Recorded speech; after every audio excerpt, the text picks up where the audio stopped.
الحمد للہ رب العالمین والصلاة والسلام علی سید الانبیاء والمرسلین وعلی آلہ وصحبہ اجمعین اما بعد اعوذ باللہ السمیع العلیم من الشیطان الرجیم بسم اللہ الرحمن الرحیم وما يعلمان من أحد حتى يقولا إنما نحن فتنة فلا تكفر فيتعلمون منهما ما يفرقون به بين المرء وزوجه وما هم بضارين به من أحد إلا بإذن الله ويتعلمون ما يضرهم ولا ينفعهم۔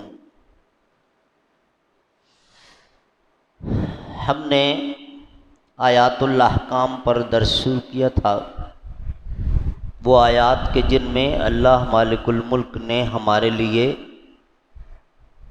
کچھ جائز ناجائز حلال حرام کے احکام اور قوانین بیان فرمائے ہیں۔ آج سورۃ البقرہ کی آیت نمبر 2، 115 اور 124 کے حوالے سے بات ہوگی۔ یہ جو آیت نمبر 102 کا ایک ٹکڑا میں نے آپ کے سامنے پڑھا ہے،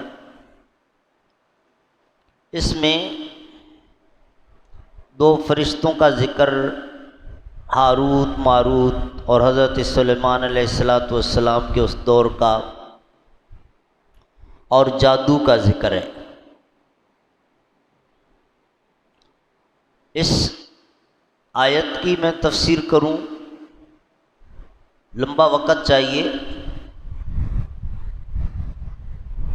مختصر جو ہمارے سمجھنے کی بات ہے وہ یہ ہے کہ جادو ایک علم ہے، موجود ہے، اس کا انکار ہم نہیں کر سکتے، اور یہ بات ہم پہلے بھی بیان کر چکے ہیں کہ اللہ تعالیٰ نے دنیا میں جہاں خیر رکھی ہے وہاں شر بھی رکھی ہے، ہمیں آزمانے کے لیے کہ ہم کون سا راستہ اختیار کرتے ہیں۔ پیارے نبی صلی اللہ علیہ وسلم پر بھی یہودیوں نے آپ صلی اللہ علیہ وسلم کے بال لے کر جادو کیا تھا، اور لبید بن عاصم یہودی نامی اس کا ایک پرانا کنواں تھا، اس میں آپ صلی اللہ علیہ وسلم کے بالوں پر وہ گانٹھیں ڈال کر وہاں رکھ دی گئی تھی۔ آپ صلی اللہ علیہ وسلم کے سر میں ہلکا ہلکا درد رہنا شروع ہو گیا، بعض اوقات کسی کام کے متعلق بھی یہ شائبہ ہو جاتا کہ یہ کام میں نے کر لیا ہے یا ابھی نہیں کیا ہے، تو یہ اثرات مرتب ہونا شروع ہو گئے۔ اب اس پر لوگوں نے بڑی عجیب عجیب باتیں کی ہیں، لیکن اگر ایک اصول سمجھ میں آ جائے تو مسئلہ آسان ہے۔ میں نے غالباً کل کے درس میں بھی آپ سے یہ بات کی تھی کہ حضرت محمد مصطفیٰ صلی اللہ علیہ وسلم کی حیات طیبہ میں بالخصوص نبوت کے اعلان کے بعد جو 23 سال کا عرصہ ہے، اس میں آپ صلی اللہ علیہ وسلم کی ذات کے ساتھ، آپ صلی اللہ علیہ وسلم کے صحابہ کرام کے ساتھ، آپ کی فیملی کے ساتھ جتنے بھی واقعات پیش آئے، وہ بنیادی طور پر ہمارے لیے ایک قانون اور ضابطہ ترتیب دیا جا رہا تھا کہ بعد میں آنے والے لوگوں کے ساتھ اگر اس طرح سے ہو تو انہیں کیا کرنا ہے۔ تو میں نے واضح مثال دی تھی کہ نبی صلی اللہ علیہ وسلم پر مشرکین مکہ ایمان نہیں لا رہے تھے، تو کتنا نازیبا رویہ رکھا ہوا تھا، آپ صلی اللہ علیہ وسلم پر اونٹ کی ہوجری ڈالی، گلے میں پھندا ڈال لیا، گالیاں، یہ تو سب مانتے ہیں نا۔ یہ کیوں ہوا؟ کیا اللہ تعالیٰ اس پر قادر نہیں تھا کہ ان ظالموں کی زبانیں گم کر دیتا؟ جو ہاتھ بڑھانا چاہتا اللہ اس کا ہاتھ شل کر دیتا، سب کچھ کر سکتا تھا۔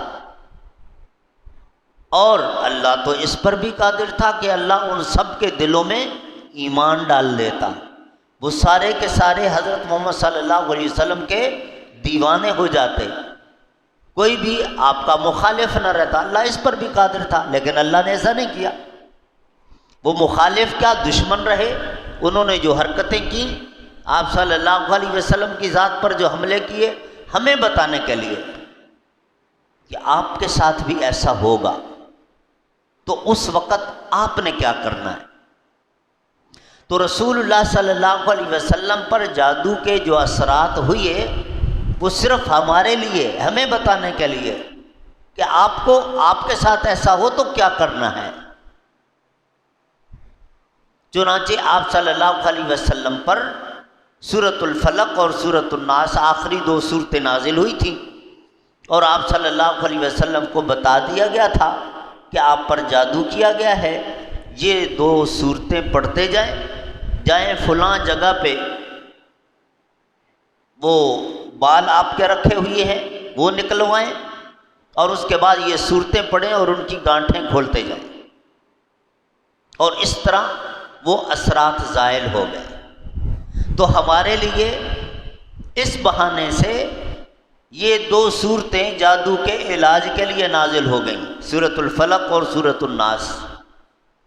پوری سورۃ البقرہ کے متعلق میں آپ کو بتا چکا ہوں کہ جس گھر میں پڑھی جائے اس گھر سے شیطان اور یہ ساری شر بھاگ جاتی ہے، اور جس شخص پر ہو وہ سورۃ الفلق سورۃ الناس پڑھ کے اپنے آپ کو دم کرے۔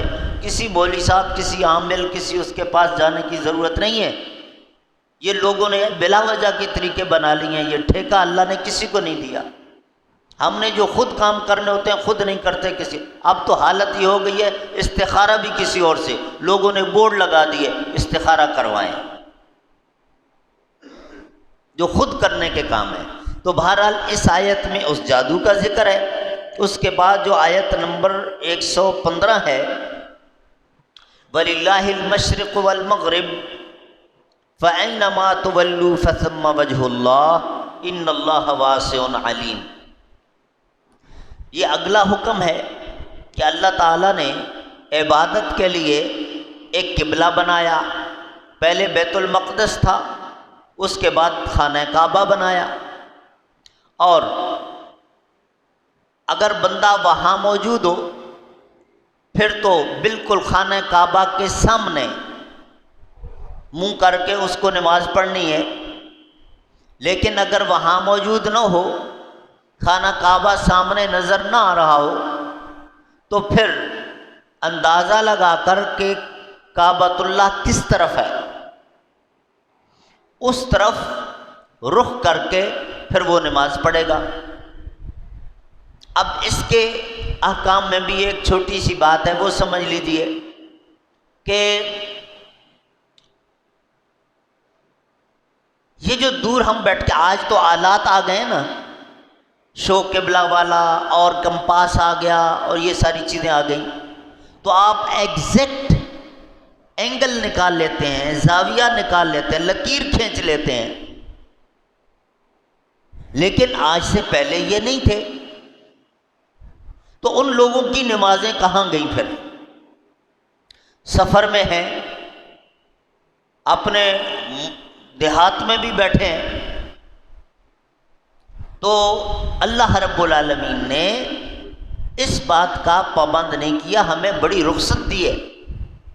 آپ کو کوشش کرنی ہے کہ جتنا معلوم ہو سکے خانہ کعبہ ہی کی طرف آپ کا منہ ہو، لیکن بالکل صحیح لائن پر یہ ناممکن ہے۔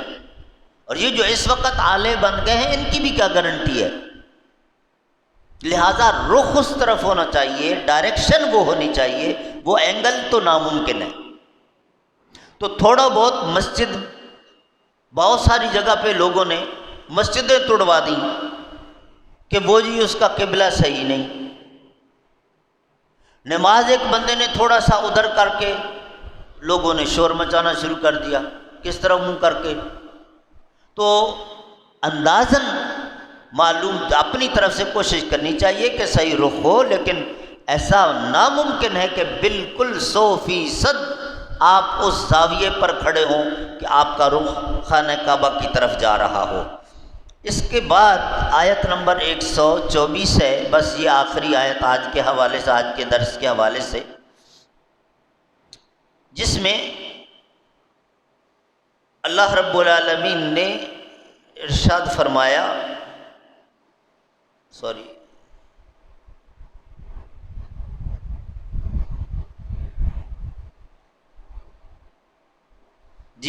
بَإِذِ ابْتَلَىٰ إِبْرَاهِيمَ رَبُّهُ بِكَلِمَاتٍ فَأَتَمَّهُنَّ قَالَ إِنِّي جَاعِلُكَ لِلنَّاسِ إِمَامًا قَالَ وَمِنْ ذُرِّيَّتِي قَالَ لَا يَنَالُ عَهْدِ الظَّالِمِينَ. اس میں حضرت ابراہیم علیہ السلام کی دعا کا ذکر ہے، اور حضرت ابراہیم علیہ السلام نے اللہ رب العالمین سے التجا کی تھی کہ اللہ میری اولاد میں بھی سب کو امام بنا اور رہنما بنا، سربراہ بنا، بڑا مقام عطا فرما. لیکن اللہ تعالیٰ نے فرمایا قال لا ینال عہد الظالمین. پیغمبر آپ سے ہمیں بڑی محبت ہے. ابراہیم علیہ السلام کے ساتھ اللہ کو جو محبت تھی، اللہ نے کتنے القاب عطا فرمائے، لیکن ہمارا یہ اصول اور ضابطہ نہیں ہے کہ باپ کے بعد بیٹا، بیٹے کے بعد اس کا بیٹا، اس کے بعد اس کا بیٹا، اور اس کے بعد اس کا بیٹا. یہ معیار نہیں ہے، معیار کچھ اور ہے. دل کی دنیا اس کی کیسی ہے، اور اس کے بعد کتنا ہمارا فرما بردار بنتا ہے، اس بنیاد پہ ہم بڑا مقام عطا کریں گے. جو اس راستے پر نہیں آئے گا وہ ظالم قرار دیا جائے گا، اور ظلم کا مطلب ہوتا ہے راستے سے ہٹ جانا، حق تلفی کرنا. ایسے لوگوں کو ہم کیوں اتنا بڑا مقام عطا فرمائیں گے؟ یہ ہمارا میرٹ ہے. اب اس پر بہت سارے احکام نکلتے ہیں اس سے. ایک تو وہ بات کہ تقوی معیار ہے اللہ کے ہاں. جتنا زیادہ متقی پرہیزگار ہوگا اتنا اللہ کے قریب ہے، اتنی اس کی شان بلند ہے. اور پیارے نبی صلی اللہ علیہ وسلم نے اپنی لخت جگر حضرت فاطمہ کو کیا فرمایا تھا کہ اللہ کی عدالت میں میں تمہارے کسی کام نہیں آؤں گا. وہاں کا ایک میرٹ ہے. وہاں یہ نہ سمجھنا کہ میں خاتم النبیین کی بیٹی ہوں، اللہ تعالیٰ مجھے ویسے ہی معاف کر دے گا. اولاد ہونا، نبی کی اولاد ہونا بڑا مقام ہے، لیکن اللہ کے ہاں کامیابی کے لیے جو شرط ہے وہ صرف نبی کی اولاد ہونا کافی نہیں ہے، ایمان بھی ہو، عمل صالح بھی ہو. تو آپ صلی اللہ علیہ وسلم نے ان کو سمجھا دیا. ہم بھی اس بات کو سمجھیں، اپنے معاشرے میں، اپنے آس پاس. ٹھیک ہے بعض اوقات ایک بندے انتہائی بڑا بدماش ہے، اس کی شر سے بچنے کے لیے آپ وقتی طور پہ اس کو سلوٹ کر رہے ہوتے ہو، آپ اس کو، اور یہ علامات قیامت میں سے بتایا گیا ہے کہ لوگوں کے دلوں میں محبت نہیں ہوگی، صرف اس کی شر سے بچنے کے لیے اس کو اکرام اور احترام دیا جا رہا ہوگا. لیکن ہر جگہ پہ ہمارے اوپر ایسا نہیں کوئی ڈنڈا لے کے کھڑا ہوا ہے. اگر ہر مسلمان یہ ضابطہ بنا لے کہ میں سب سے زیادہ عزت اس کو دوں گا جو میرے مالک کا قریبی ہے، اللہ کا دوست ہے، نیک آدمی ہے. جو اس طرح کے شرابی، کبابی، بے نماز، بے روزہ اور یہ لوگ، میں اس کو ٹھیک ہے دعا سلام تو ہوگا، ہم گالی گلوچ اس کو نہیں کریں گے، یہ شریعت ہمیں اجازت نہیں دیتی، لیکن دل سے احترام کس کو دینا ہے، دل سے بڑا کس کو ماننا ہے، دل سے عزت کس کو دینی ہے؟ وہ جو تقوی میں آگے ہے۔ یہ ہمیں اس آیت میں سکھایا گیا۔ اللہ رب العالمین ہم سب کو عمل کرنے والا بنائے۔ سبحان ربک رب العزت عما یصفون وسلام علی المرسلین والحمد للہ رب العالمین۔